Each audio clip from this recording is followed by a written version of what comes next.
Magandang buhay sa lahat! Welcome back dito sa aking Mathematics Tagalog tutorial. Sa video na ito ay papaliwanag ko sa inyo on how to solve parallelogram. So we are going to solve for y in this figure.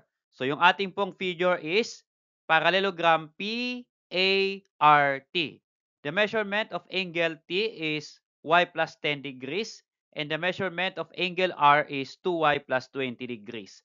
So, paano nga po ba i-calculate itong value ng y applying the concept of parallelogram? Yan po yung aking papaliwanag sa inyo step by step.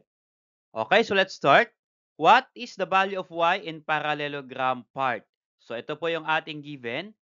Find letter A question, value of y, and letter B question is measure of angle ART. So, ito po yung ating figure, parallelogram PART. So, ang measurement po ng angle T is y plus 10 degrees. Ang measurement of angle R is 2y plus 20 degrees. So, mula po dito sa ating parallelogram, ano yung concept or property ng parallelogram na pwede nating i-apply para ma-solve yung value ng y sa ating figure. So, ano po ba yung relationship ng dalawang given na angles?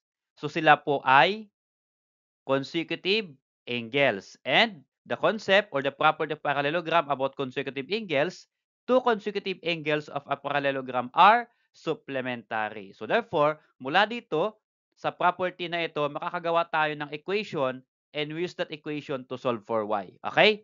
So, itong angle na ito, pag sinabi nating supplementary, i-add daw natin itong two angles na ito and then ang sum should be 180 degrees. Yun po ang supplementary. So, gawin po natin. So, angle PTR plus angle ART is equal to 180. So, nasaan po yung PTR? Ito po yung PTR. So, PTR, ito po yun, y plus 10. Okay?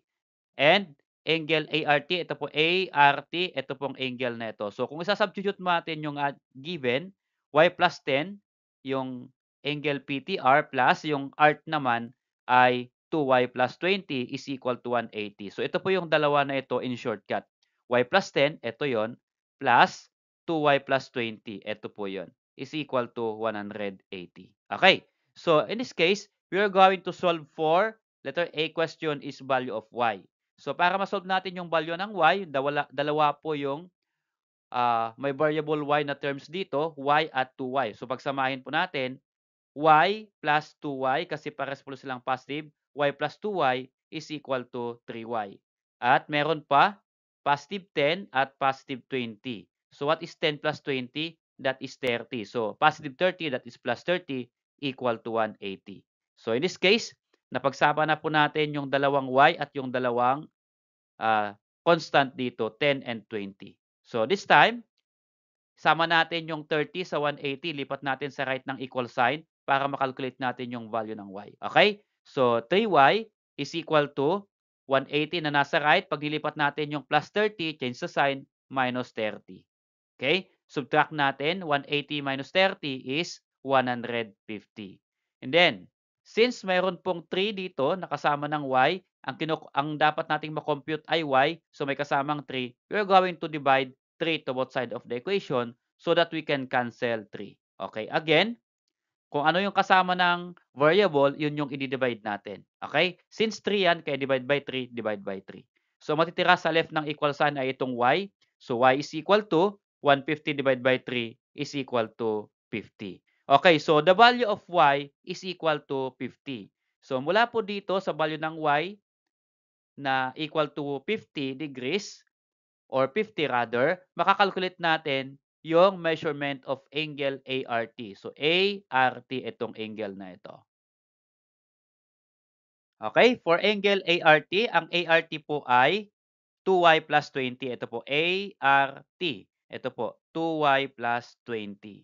Okay, ito yon. So, substitute lang natin yung nakalculate natin na value of y na 50 dito sa y. Okay? So, let's become ART is equal to 2 and then yung value ng y kasi 2y yan, 2 times y, 2 times 50, then bring down plus 20. So, ang ginawa lang po natin dito ay nag-substitute yung value ng y na 50 dito. Okay? So, 2y means 2 times y kaya 2 times 50. So, multiply natin, 2 times 50 is 100, then bring down plus 20.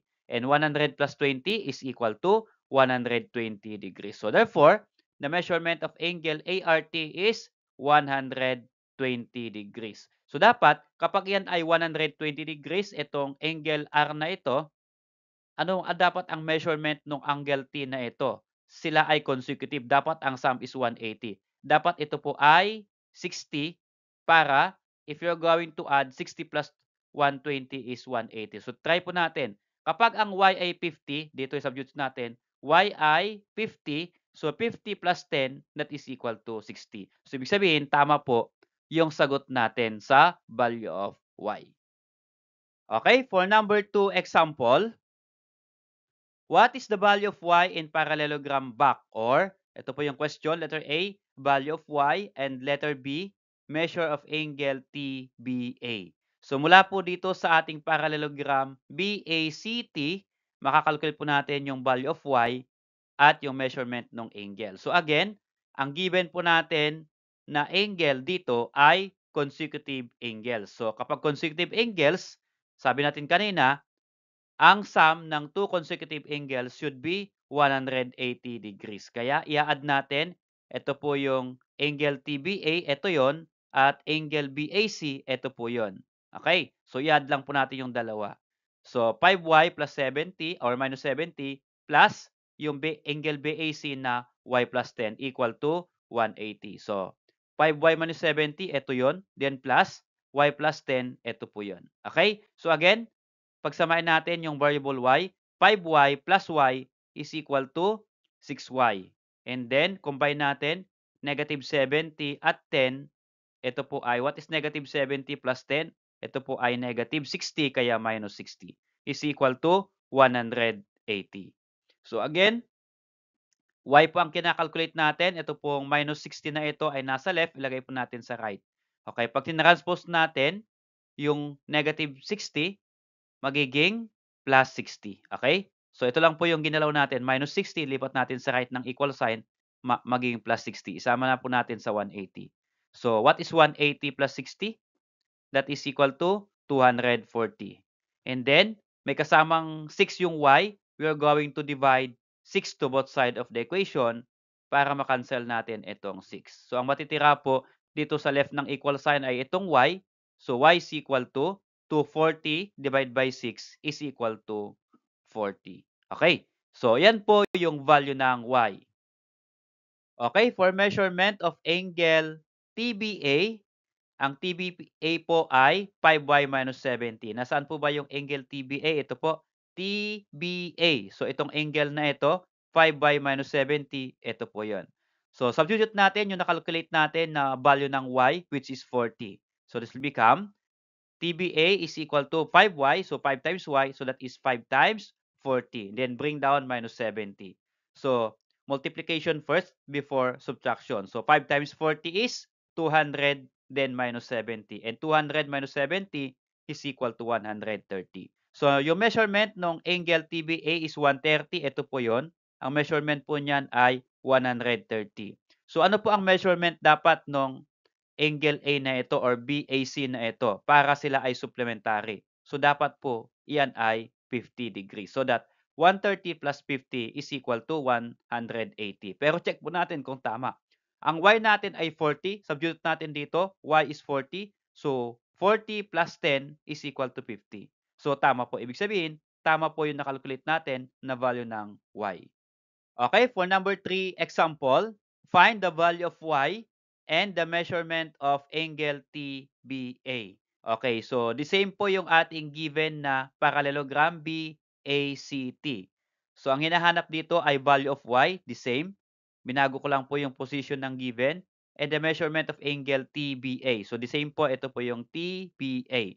So pwede po ninyong i-post yung video na ito. Calculate po ninyo yung value ng y at measurement ng angle TBA. At pag na-calculate po ninyo, pwede po ninyong i-comment sa comment box below. And then, hintayin po ninyo yung aking reply at tignan po natin kung tama yung inyong sagot. Salamat sa panood kaibigan. Kung nagustuhan mo yung video na ito, please click like and subscribe kung bago ka pa lang po dito sa aking channel.